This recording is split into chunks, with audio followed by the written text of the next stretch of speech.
উপস্থাপক তানবীর হাসান ভাই।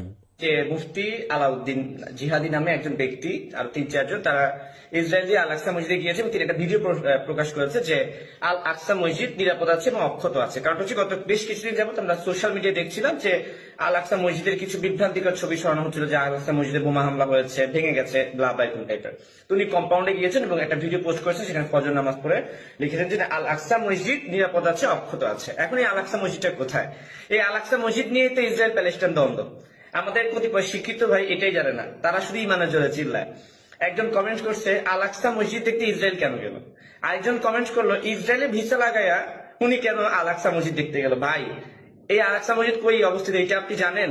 Israel Palestine দ্বন্দ্ব কি নিয়ে এটা আপনি জানেন? জানলে তো এই বোকার মতো কমেন্ট করতেন না।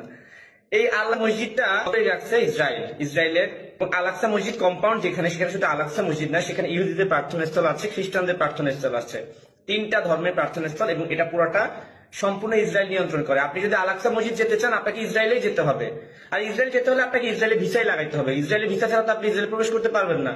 আপনার আল আকসা মসজিদ দেখতে চাইছে, মন চাইছে, আপনি তো তাহলে যাবেন কোথায়? সৌদি আরবে যদি মক্কায় হজ করতে চান আপনাকে তো সৌদি আরবে টাকা দিয়ে সৌদি আরব ভিসা নিয়ে যেতে হবে। আপনি কি সৌদি আরব না গিয়ে মক্কায় যেতে পারবেন? পারবেন না। ইসরায়েলের সঙ্গে প্যালেস্টাইনের দ্বন্দ্ব মূলত আল আকসা মসজিদটাই নিয়ে।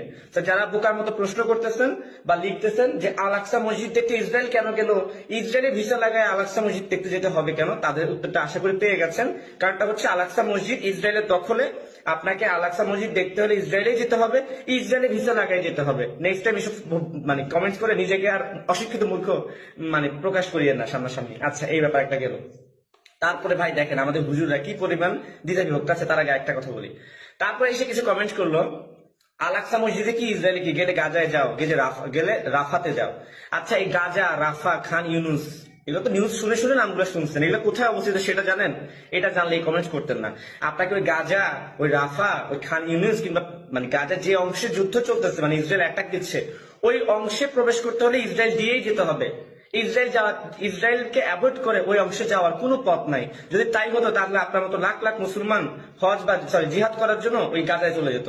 মানুষ যে বলতেছে না আমি জিহাদ করতে চাই, প্যালেস্টাইনের পক্ষে লড়াই করতে চাই, তারা যেতে পারে না কেন জানেন? কারণ তারা যেতে পারে না কারণ হচ্ছে গাজায় যাওয়ার আর কোনো পথ নাই। একটাই পথ, সেটা হচ্ছে ইসরায়েলের উপর দিয়ে যেতে হবে।